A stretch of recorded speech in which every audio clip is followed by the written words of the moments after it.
오늘은 요한복음 5장 1절부터 18절의 말씀을 통해서 예수님께서 38년 된 병자에게 물었듯이 내가 낫고자 하느냐 했던 이 질문을 우리의 대답으로 한번 이 말씀을 증거하려고 합니다. 오늘 이 사건은 예수님께서 요한복음을 통해서 보면 예수님께서 일으켰던 기적의 세 번째 기적입니다. 가나의 혼인잔치에서 물로 포도주를 만들었던 기적, 그 다음에 왕의 신하의 아들을 고쳐주었던 기적, 그 다음에 오늘 이 예루살렘 베세다 목가에서 38년 된 병자를 고치시는 기적, 기적적인 사건인데요. 이 사건은 좀 독특하게 병을 고침 받은 사람이 누가 고쳐준지를 몰랐습니다. 그리고 그는 이 병 고침을 받으면서도 예수님께서 자신에게 병을 고칠 때에 그 힘이 어떻게 들어왔는지 어떻게 나간지 모르고 주님 말씀 듣고 그 병상을 들고 일어났습니다. 그러니까 자신도 모르게 무의식적으로 행동했는데 보니까는 자신의 병이 치료된 겁니다. 그 후에 성전에서 예수님을 만나게 되고 예수님께서 이제 다시는 죄를 짓지 말라는 그 권면의 말을 좀 듣게 됩니다. 오늘 이 사건은요, 아주 단순한 사건입니다. 그런데 이 사건 가운데요, 우리가 발견해야 할 것은 우리도 때로는 이런 실수를 범하고 있을 때가 참 많다는 겁니다. 오늘 이 사건은요, 예수님께서 6월절에 예루살렘에 올라가셨고 그 후에 또 명절에 재방문을 하셨는데 예루살렘을 올라가시다가 어디를 거치게 되시냐면 예루살렘 있는 양문 곁에 있는 히브리 말로 베데스다라는 못이 있는데, 그러니까 성전을 보면 8개의 문이 있는데요. 이게 사방으로 뚫려 있습니다. 많은 사람들이 사방에서 접근성을 위해서 성전에 벽을 뚫어 문을 만들어 놨는데, 이 베데스다 못의 문은 북서쪽에 있는 문입니다. 북서쪽에 있는 문인데 그 이름이 양의 문입니다. 그러니까 이 양의 문이라는 것은 양이 들락날락하는 문이라고 말이죠. 재물을 드리고 재물을 나가려고 하는 문입니다. 양은 재물로 사용했잖아요. 그래서 이 문을 양의 문 그렇게 불렀고요. 이 근처에 베세스다 못이 있었습니다. 이 히브리어로 베세스다라는 말의 의미는 뭐냐면요, 자비, 은혜의 집, 그런 말입니다. 그러니까 이 못은 자비를, 하나님의 자비를 베푸고 하나님의 은혜가 임하는 못이라고 사람들이 생각한 겁니다. 왜냐하면 이 못은요, 늘 물이 고여 있는 물이 아니라 가끔 용출수가 품어져 나옵니다. 그래서 사람들이 그 용출수가 품어져 나올 때 자기의 몸을 담그거나 그 물로 씻게 되면 치료가 된다는 그런 소문이 있었던 물입니다. 치유의 못이었습니다. 그러니까 이것이 100% 치유가 됐는지 아니면 소문만 있었는지 모릅니다. 그런데 사람들은 천사가 내려온다고 생각을 했고 그 못에 들어가면 치유를 받는다는 그런 소문을 알고 있는 못이었습니다. 어쨌든 많은 병자들이 행각에 모여서요, 물이 흔들리기, 그러니까 용출수가 품어져 나오기를 기다리고 있었던 그런 모습이었습니다. 주님께서 이 예루살렘을 들어가시기 전에 그 못을 지나가시다가 어떤 병자를 봤는데 이 병자는 말이 아닌 거죠. 38년 동안 병을 앓았으니 몸 겉으로 봐도 뻔하겠죠. 걷지도 제대로 못했을 것이고 누워서 그저 한탄만 하고 있었겠죠. 우리 주님의 눈에 들은 겁니다. 그리고 불쌍히 여김을 받은 겁니다. 그게 치료의 시작입니다. 그래서 주님께서 그를 가까이 간 겁니다. 그런데 이 못을 설명할 때 이렇게 말하죠. 베세스다라 하는 못에는요, 그 안에 많은 병자, 맹인, 다리 저는 사람, 혈기 마른 사람들이 누워 물의 움직임을 기다리니 이는 천사가 가끔 못에 내려와 물에 움직이게 하는데 움직인 후에 먼저 들어가는 자는 어떤 병에 걸리든지 낫게 되미로라. 이 가로가 되어 있죠. 그러니까 설명한 겁니다. 후대에 이 베세스다 못이 어떤 역할을 했는가를 설명해 주는 내용인데요. 여기에 들어가면 100% 치유가 됐다, 아니면은 치유가 되기도 하고 안 되기도 했다, 그런 설명이 아닙니다. 사람들이 그렇게 인식하고 있는 겁니다. 천사가 그 못에 내려오면 치료가 된다고 생각한 거죠. 그러니까 여러분 어떤 생각이 듭니까? 이것은 소문뿐이야, 아니면 어떤 사람이 기적적으로 치료를 받았겠지, 나름대로의 생각이 있을지 모르지만 제가 생각하기에는 이 못에 특별한 치유의 어떤 능력이 있었던 건 아닌 것 같습니다. 근데 이 환자들을 보면 대개요, 절망적인 환자입니다. 맹인, 그 다음에 다리가 저는 사람, 불구가 된 거죠. 그 다음에 또 많은 병자, 거기다 혀로 마른 사람들. 그러니까 그 당시의 의학으로는 치료될 수 없는 병을 가진 사람들이 이제 막바지로 이 베세스다 못에 모여든 겁니다. 그러니까 세상의 어떤 의료 행위로는 자신의 몸이 치유되지 못한 것을 알고 있는 거죠. 그러니까 절망을 안고 이 못에 모여든 겁니다. 주님께서 지나가다 보니까 그 중에서도 아주 심각한 사람이 있습니다. 그분은 혈유병으로 38년 동안 누워 지낸 사람이었습니다. 그래서 주님께서 그에게 다가가서 묻는 겁니다. 뭐라고 묻냐면요. 내가 낫고자 하느냐? 여러분, 물은들 뭐예요? 당연히 낫고자 하겠죠. 그렇죠? 주님께서 우리 그때 와서 내가 낫고자 하냐? 그러면 우리는 당연히 낫고자 합니다. 너 문제 해결받고자 하느냐? 아, 그럼요. 주님 문제 해결해 주면 원하죠. 문제만 해결해 주세요. 우린 누구나 다 주님 앞에 그렇게 대답할 겁니다. 그런데 이 행각에 있던 이 38년 된 병자는요, 여러 가지를 낫고자 하느냐? 예, 낫겠습니다. 낫고자 합니다. 라고 말하지 않습니다. 어떻게 하나 보세요. 7절에 병자가 대답하되 주여 물이 움직일 때에 나를 못에 넣어주는 사람이 없어 내가 가는 동안에 다른 사람이 먼저 내려가야이다. 상황을 설명하고 있어요. 나 낫고자 합니다. 이것은 상대방의 말에 내가 응답하는 겁니다. 근데 응답이 아니에요. 상황을 쭉 설명하죠.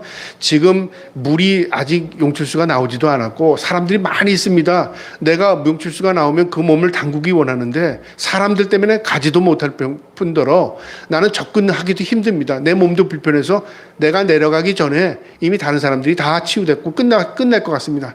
근데 왜 거기 있어요? 여기 있을 수밖에 없는 겁니다. 절망입니다. 절망. 있어도 문제가 해결되지 않을 걸 알고 있지만 다른 데 갈 수도 없는 겁니다. 뭘 할 수가 없는 겁니다. 절망입니다. 주님께서 그걸 아셨죠. 이 병자를 불쌍히 여긴 겁니다. 그래서 주님께서요, 그 설명을 들으시고 이렇게 말합니다. 8절에 예수께서 이르시되 일어나 내 자리를 들고 가거라 하니라. 주님께서 낫고자 하느냐? 쭉 그 병자가 설명을 합니다. 내가 지금 내려가고 싶은데 누구도 나를 그곳에 데려다 주는 사람 없고 내 힘으로도 나갈 수 없고 문제를 해결할 수 있는 방법이 없습니다. 주님이 일어나라 내 들 것을 들고 가라. 치유되었다는 거죠. 근데 그 말을 듣는 즉시 어떻게 됐어요? 그 말대로 일어나서 들 것을 들고 간 겁니다. 그러니까 치유가 되었다 안 되었다는 없습니다. 그렇죠? 생각지도 않게 문제가 해결된 겁니다. 이 병자가 문제를 해결받은 것은 무엇 때문에 그랬죠? 예수님을 만났기 때문에 그렇습니다. 우리 인생의 문제도 그렇습니다. 우리가 인생의 문제가 다 다릅니다. 100사람의 문제가 다 다르고요. 수많은 사람들에게 당신은 문제가 있어요? 없어요? 그러면 얘기해보면 문제 없는 사람이 이 세상에 없답니다. 그래서 한 군데 문제가 없는 사람들이 모여있는 곳이 있는데 공동묘지는 문제가 없답니다. 다 죽어 있으니까. 살아있으면 모든 사람은 다 문제투성인 거죠. 문제를 갖고 있는 겁니다. 근데 이 문제를 푸는 접근 방법이 사람마다 다 달라요. 어떤 사람은 내가 돈만 있으면 이 문제 해결해. 돈으로 다 치료받을 수 있으니까요. 또 어떤 사람은 내가 건강만 하면 문제 해결돼. 그래서 건강에 전념하는 사람이 있습니다. 나 사업만 잘 되면 문제 해결돼. 사업에 전념합니다. 나는 공부만 열심히 하면 이 문제 해결돼. 공부에 전념합니다. 그 문제를 해결하기 위해서 문제를 파악하고 그 문제에 접근하는 겁니다. 이 38년 된 이 병자도 할 수 있는 범위 내에서는 내가 어떤 사람보다도 빨리 이 연못에 들어가는 게 문제 해결이라고 생각한 겁니다. 근데 주님의 관점에서는 뭐가 틀렸죠? 그 못에 들어간다고 문제가 해결되는 거 아닙니다. 우리의 문제도 마찬가지예요. 내가 돈을 많이 벌면 문제가 해결될 것 같죠? 근데 사실 거기 문제 해결이 없거든요. 내가 건강하면 세상은 행복할 것 같아요. 문제 다 해결될 것 같아요. 근데 사실 거기에 문제가 있는 게 그 문제 해결 방법이 아닙니다. 내가 어떤 뜻을 이루거나 공부를 해서 성공을 하거나 뭘 한다고 해서 문제가 해결될 것 같지만 사실 그건 내 생각일 뿐인 겁니다. 문제 해결이 거기 있는 게 아닙니다. 그런데 우리는 때로는 그런 방법으로 이 병자처럼 내가 어떻게 하면 문제가 해결된다고 착각하고 있는 거죠. 여러분, 성경은 우리에게 문제 해결 방법은요, 이 세상에 없습니다. 문제 해결 방법, 주님을 만나야 합니다. 그렇죠? 주님을 만나야 문제가 해야 돼요. 왜 그럼 주님을 만나야 되죠? 주님은 우리를 만드신 창조주 하나님이십니다. 주님을 만나야 내 문제를 알 수 있습니다. 그래서 신학에서는요, 공부를 할 때 인론, 인간론, 하나님론, 그다음 구원론 이렇게 배울 때 제일 먼저 하나님을 알아야 되잖아요. 하나님, 신론을 배웁니다. 그 다음에 인간을 배웁니다. 인간론, 인간이 어떤 존재인가. 그런데 하나님과 인간은요, 완전히 접근할 수가 없어요. 거룩하신 하나님 앞에 우리 죄인이 인간이 어떻게 하나님께 접근을 해요? 어떻게 하나님께 다가갈 수 있어요? 어떻게 하나님의 뜻을 알 수 있어요? 모릅니다. 그런데 이 다리 역할을 해주시는 분이 있죠. 누구죠? 예수 그리스도. 구원론입니다. 예수 그리스도. 예수 그리스도를 만나야 우리가 하나님께 나갈 수 있고요. 예수 그리스도를 만나야 하나님의 뜻을 우리가 알 수 있어요. 문제 해결 방법은 예수 그리스도입니다. 그는 길이요 진리요 생명입니다. 근데 우리는 그걸 잊고 살 때가 참 많다 그 말이죠. 우리가 예수를 믿어요. 말은 하지만 세상 문제와 예수 믿는 것과는 별개라고 생각하는 거죠. 예수 그리스도를 믿는 것은 종교 생활이라고 생각하고요. 그 다음에 내가 세상살이는 세상적인 지혜가 필요하다고 생각합니다. 여러분 아닙니다. 예수 그리스도를 만나야 우리 인생의 의미와 목적도 깨닫게 되고요. 예수 그리스도를 만나야 그 안에 진정한 하나님의 은혜가 무엇인가를 깨닫게 되고요. 인생의 완전한 의미가 다시 달라집니다. 예수 그리스도를 만나야 합니다. 이 병자는 예수님을 만났지만요. 아직 변화를 못 느꼈어요. 그냥 예수님 말대로 그거 일어나서 그 자리를 들고 걸어간 겁니다. 자신이 치유된 걸 그때 알은 겁니다.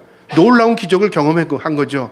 그때 유대인들이 이제 만나서 당신이 어떻게 6월절에 이렇게 몸을 움직이냐. 주일날, 오늘날로 말하면 주일날 율법을 어기고 네 침상을 들고 가느냐.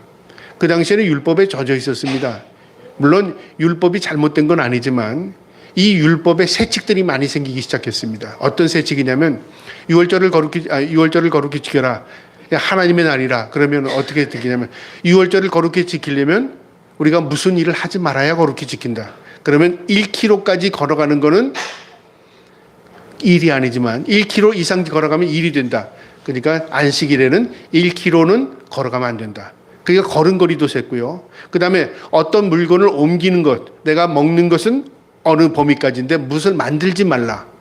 이런 어떤 세칙들을 정해놨어요. 그것이 율법을 지키는 것으로 착각한 거죠. 그래서 랍비들이 세칙을 이렇게 만듭니다. 율법을 지키기 위한 세칙들을 쭉 만들어요. 그러면 그것을 지키고 있으면 나는 율법 잘 지킨 것이고 그것을 어기면 율법 어겼다고 착각한 거죠. 오늘날도 우리가 그런 생각할 때가 참 많잖아요. 신앙생활을 종교생활 행하듯이 합니다. 나 주일 나갔어. 나 헌금했는데. 나 뭐 했어. 나 기도했는데. 어떤 행위가 우리의 신앙생활로 착각합니다. 아닙니다, 여러분. 우리는 지금 종교생활에 젖게 되면요. 마치 내가 종교 행위를 하면서 이것이 신앙이라고 착각합니다. 신앙은 하나님과 나와의 관계입니다. 그 하나님과 나와의 관계 속에서 이 행위가 하나님께 영광이 되는 것이죠. 내가 아무리 예배를 멋들어지게 드렸을지라도요. 하나님이 없는 예배를 드릴 수 있습니다. 반대로 보잘것없는 예배를 드린 것 같지만 하나님이 기뻐하는 예배일 수 있다 그 말이죠. 무엇의 차이죠? 마음입니다. 하나님 우리의 마음을 보시기 때문에 그렇습니다. 마음을 받으시기 때문에. 그래서 근본적인 걸 알아야 된다 그 말이죠. 이 혈우병 걸린 사람은요. 유대인들에게 말한 겁니다. 보인 겁니다. 이 유대인들이 네가 어떻게 안식일인데 네 침상을 들고 율법을 어기느냐. 그랬더니 두려운 마음에 뭐라고 그러냐면 11절에 대답하되 나는 낫게 한 그가 자리를 들고 가라 하더이다. 내가 이런 게 아니라 나를 낫게 하신 분이 누군지 모르겠는데 그분이 자리를 들고 일어나서 난 일어났는데 내 몸이 치유된 겁니다. 그러니까 나는 죄가 없어요. 그런 거죠. 우리는 때로는 이렇게 생각을 한다는 거죠. 죄가 아닌 것도 다른 사람이 뭐라고 하면 죄로 착각을 하고 있고요. 또 죄인데도 다른 사람들이 다 묵인하고 다 같이 지면 그게 죄라고 착각하고 있어요. 그러니까 죄의 기준이 뭐냐면 다른 사람이 어떻게 하느냐에 따라서 아 저게 죄구나 저게 아니구나 착각합니다. 우리가 신앙생활에도 그런 것들이 참 많아요. 그래서 과거에는요. 어떤 교회라는 이 테두리가 우리가 하나님을 만나는 장소이기도 하지만 때로는요. 하나님을 왜곡시키는 장소가 될 때도 참 많았어요. 교회가요. 그건 왜냐하면 목사님들의 사고가 잘못되어 있기 때문에 그렇습니다. 그렇게 행동을 하면 그거 죄야. 그러니까 무의식 가운데 우리가 죄 아닌 걸 죄로 인식하게 되고요. 죄인 걸 죄 아닌 걸로 인식하게 됐다 그 말이죠. 그럼 기준은 어디에 있습니까? 하나님 말씀입니다. 하나님 말씀을 읽지 않고 어디에다 기준을 잡아요? 사람들의 관계 속에서 모두 묵인하는 건 죄가 아니고 어떤 사람이 자극을 주거나 죄라고 말하면 그거 죄인가 보다라고 착각하는 거죠. 말씀입니다. 우리가 하나님의 말씀을 알아야 할 이유가 그것이고요. 이 말씀을 깊이 이해해야 되는 것이 무엇이냐면 하나님이 무엇을 기뻐하시는가를 이해하려면 말씀 외에는 다른 방법이 없습니다. 우리 주님께서 그를 고쳐주었지만 그는 두려운 마음에 있었습니다. 누굴 두려워했죠? 사람을 두려워한 겁니다. 누구냐? 나를 고쳐준 분이 나를 들고 가라고 그래서 난 그랬습니다. 그 이후에 예수님을 만납니다. 13절에 고침을 받은 사람은 그가 누구인지 알지 못하니 이는 거기 사람이 많음으로 예수께서 이미 피하셨습니다. 우리 주님은 이미 사람들이 어떤 마음을 가지고 어떻게 하나님을 대하고 있는지 알고 있었어요. 그래서 시비거리가 되지 않기 위해서 일부러 피하신 겁니다. 그리고 성전에서 이 사람을 다시 만납니다. 14절에요. 그 후에 예수께서 성전에서 그 사람을 만나 이르되 보라 내가 나았으니 더 심한 것이 생기지 않게 다시는 죄를 범하지 말라 하시니 이 사람을 성전에서 다시 만난 겁니다. 그러니까 이 사람은 성전 안으로 들어왔죠. 그러니까 하나님께 감사하려고 들어왔는지 아니면 제사장에게 자신이 치유된 걸 보이기 위해서 들어왔는지 아니면 사람들에게 나 치료됐어요 그걸 자랑하기 위해서 전하기 위해서 들어왔는지 모릅니다. 그런데 성전 안에서 예수님을 다시 재차 만난 겁니다. 그런데 주님께서 치료됐지라고 말하지 않았어요. 뭐라고 말했죠? 다시는 반복해서 죄를 짓지 말란 거죠. 죄의 문제를 건드셨어요. 그럼 무엇을 의미하죠? 이 사람이 38년 동안 가지고 있던 이 병은 죄에서 온 것이라 그 말이죠. 우리가 착각하면 안 됩니다. 모든 병이 죄에서 왔다 그 말이 아닙니다. 때로는 하나님의 영광을 위해서 온 병도 있습니다. 그래서 제자들이 물었어요. 이 사람이 안진병이 된 것이 이 사람이 죄 때문에 그렇습니까? 누구의 죄도 아니다. 하나님의 영광을 위한 것이다 그랬어요. 그러니까 죄가 일반적인 보편화시키면 안 된다 그 말이죠. 어쨌든 이 사람이 병에 걸린 것은 우리 주님께서 다시는 죄를 짓지 말라고 한 것은 병이 이 사람을 죄가 이 사람의 병을 촉발한 거다 그렇게 볼 수 있는 것이죠. 그 사람은 그 말에 굉장히 마음에 이 새김을 받았을 겁니다. 15절에 그 사람이 유대인에게 가서 자기를 고친 이는 예수라 하더라. 나를 고쳐주신 분이 예수님이구나. 그걸 그때 안 겁니다. 그 다음에 그 사람이 어떻게 행동했는지 그 사람이 복음을 전했는지 예수님을 따랐는지 우리는 알 수 없습니다. 그 사람은 예수님을 만남으로 치유를 받았고 예수님을 만남으로 다시는 죄를 짓지 말라. 죄를 지면 어떻게 된다고요? 그것이 다시 답습된다 그 말이죠. 여기서 중요한 사실은요. 죄로 인하여 육체의 고통을 당하게 되죠. 육체의 고통이 다시 영혼을 상하게 만듭니다. 이게 별개의 것이 아니라 그 말이죠. 여러분 우리가 어떤 병이 들었을 때 내 영혼은 밝고 육체는 병이 나서 힘들지만 내 영혼은 늘 건강해 그렇게 하는 사람이 과연 얼마나 될까요? 우리 몸이 피곤하면요. 우리 몸이 병이 들면 영혼도 피곤해집니다.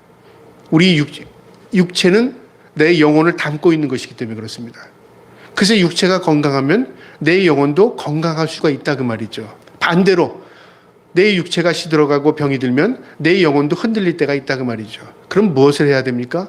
내 몸을 건강하기 위해서 운동만 하면 됩니까? 그게 아니라 그 말이죠. 영적인 문제라 그 말입니다. 영적인 문제. 우리 육체의 문제는요. 육체와 영혼이 별개되어 있지 않습니다. 내 영혼이 새로워지고 내 영혼이 하나님 앞에 은혜를 입게 되면 내 육체도 회복이 됩니다. 내 육체도 건강을 회복할 수 있습니다. 영적인 부분이라 그 말이죠. 이 사람은 38년 된 사람에게는 이 죄의 문제가 해결되는 게 중요한 거예요. 그래서 주님께서 다시는 죄를 짓지 말라고 했고요. 그는 예수님께서 내 병을 고쳐준 줄 알았어요. 자, 그런데 사람들은 이제 이 소문이 나니까 예수님을 핍박하기 시작합니다. 16절에 그러므로 안식일에 이러한 일을 행하신다 하여 유대인들이 예수를 박해하게 된지라. 예수님이 병 고친 게 뭐 잘못했죠? 그런데 유대인들은 그렇게 생각한 게 아니에요. 그분이 선을 베풀고 그분이 병을 고쳐준 건 그건 차후 문제고 안식일을 어겼다고 생각한 거죠. 이처럼 우리 주님은요 박해를 받기 시작합니다. 17절에요. 예수께서 이르시되 내 아버지께서 이제까지 일하시니 나도 일한다 하시매. 여러분, 주님께서 그 사람들에게 뭐라고 말하냐면 우리 아버지가 일하기 때문에 나도 일해. 우리 하나님께서 무슨 일을 하시기에 주님께서도 이 땅에 오셔서 병 고치는 사역, 여러 가지 천국의 복음을 증거하셨을까요? 일이 뭔데요? 우리는 일이라면 먼저 수입적인 걸 연결하죠. 내가 돈을 벌기 위해서 일하는 거 맞아요. 또 내가 어떤 거 내가 얻기 위해서 일을 합니다. 맞는 거예요. 근데 우리는 주님의 일은 일이 아니라고 생각하는 거죠. 여러분, 우리 믿는 사람들 가운데 가장 큰 일이 어떤 건지 아세요? 예배가 일인 걸 아세요? 기도가 일인 것 아세요? 예배하는 거 일입니다. 기도하는 거 일이에요. 근데 우리는 그 일로 생각하지 않죠. 주님과 우리와 대화하는 것 일입니다. 주님의 뜻을 행하며 사는 거 일입니다. 주님의 영광을 드러내는 거 일입니다. 우리 주님께서 우리 주 아버지 일하시니까 나도 일한다 그러셨습니다. 그러니까 그게 또 트집이 잡혀서 더 박해가 시작됩니다. 18절에 유대인들이 이로 말미암아 더욱 예수를 죽이고자 하니 이제 죽이겠다고 합니다. 이는 안식일을 범할 뿐 아니라 이제 율법을 어긴 것뿐만 아니라 율법의 주인이신 예수님이 오히려 율법에 올무가 됐죠. 하나님을 자기의 친아버지라 하여 자기를 하나님과 동등으로 삼으심이로라. 여기 틀린 게 있습니까? 주님이 틀린 말 하시거나 잘못된 말 하신 게 있습니까? 100% 다 맞는 말이 하셨어요. 그런데 그것이 오히려 주님이 죽음, 박해받는 원인이 되었다 그 말이죠. 여러분, 여기서 우리가 무엇을 깨닫게 될까요? 우리가 올바르게 살고 정의롭게 살고 바르게 살면 이 땅에서 야, 저 사람 올바라 바라, 그래서 우리하고 달라, 그래서 높이고 그 사람 칭송할 것 같죠? 거꾸로입니다. 추잡하게 살고 더럽게 살고요. 아주 사람을 속이고 살면요. 그 무리들이 어떻게 되냐면요. 뭐 저렇게도 사는데 오히려 그 사람들이 무리 가운데 모여요. 그래서 완전히 물을 희석시켜버려요. 처음에는 회색물이 까맣게 만들어버려요. 그래서 어떻게 되냐면 구별을 못하게 만들어요. 정이 없어집니다. 공이 없어집니다.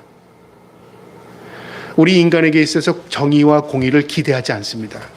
인간은 공의와 정의 자체가 없습니다. 왜 그런지 아십니까? 근본적으로 죄인이기 때문에 그렇습니다. 원죄를 가지고 있기도고요. 하나님과 우리의 관계를 이 사탄이 죄로 단절시켜 버렸습니다. 우리 인간에게 있어서 공의를 찾고 정의를 찾고 찾을래야 찾을 수가 없습니다. 그러면 인간에게 희망이 없습니까? 아닙니다. 예수 그리스도가 우리의 빛이 되셨습니다. 그분을 만나야 됩니다. 그분 안에 우리가 죄인임을 고백하고 통회하고 자복해야 합니다. 하나님께 돌아가야 합니다. 그래야 우리가 그 빛을 발견할 수 있습니다. 이게 성경이 우리에게 주는 말씀입니다.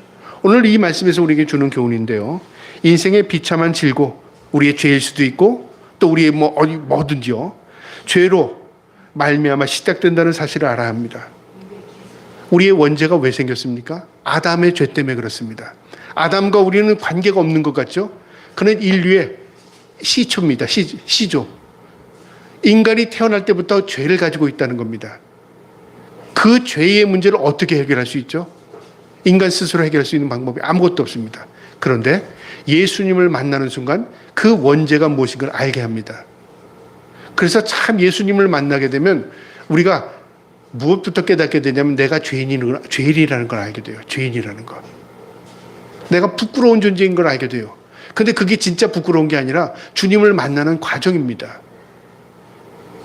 이처럼 이 죄 때문에 38년 된 이 병자도 주님께서 그를 다가가서 불쌍히 여기서 뭘 하셨죠? 그의 병을 고쳐주시고 끝난 게 아닙니다.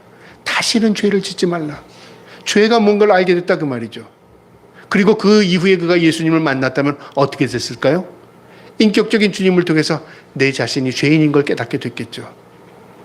여러분, 우리가 죄인이라는 것 부끄러운 것이지만 이 죄의 문제가 해결되지 않으면 주님 만날 수 없는 겁니다. 우리가 죄를 멀리하는 것이 나의 삶을 새롭게 하는 것입니다. 내가 주님과 동행할 수 있는 것입니다. 죄가 멀어지면 내 영이 밝아지고요. 죄를 답습하게 되면 내 영이 어두워집니다. 신명기 28장 15절에 이런 말씀이 있습니다. 내가 만일 내 하나님 여호와의 말씀을 순종하지 아니하며 내가 오늘 내게 명령하는 그의 모든 명령과 규례를 지켜 행하지 아니하면 이 모든 저주가 내게 임하며 내게 이를 것이라. 하나님 말씀대로 살지 않고 하나님 명령과 규례를 지키지 않으면 저주가 내게 임한답니다. 저주가 임한다는 건 왜? 빛이 떠나면 그 어둠이 밀려오는 것처럼 하나님의 은혜가 내게 떠나게 되면요, 나도 모르게 저주가 내게 임하게 되는 것입니다. 그래서 우리가 하나님의 말씀대로 사는 것, 그리고 하나님의 법도와 규례로대로 사는 것, 하나님의 뜻 안에서 사는 것, 이것이 진정으로 하나님의 은혜를 덧입는 것입니다. 저와 여러분이 인생의 비참한 질고 이 죄의 문제를 해결하고 날마다 하나님 앞에 정결함으로 덧입는 삶을 살기를 주님의 이름으로 축복합니다. 그 다음에 이 말씀에 오늘 우리에게 주는 교훈은요, 죄의 용서의 은혜는 오직 그리스도 예수만이 가지고 있습니다.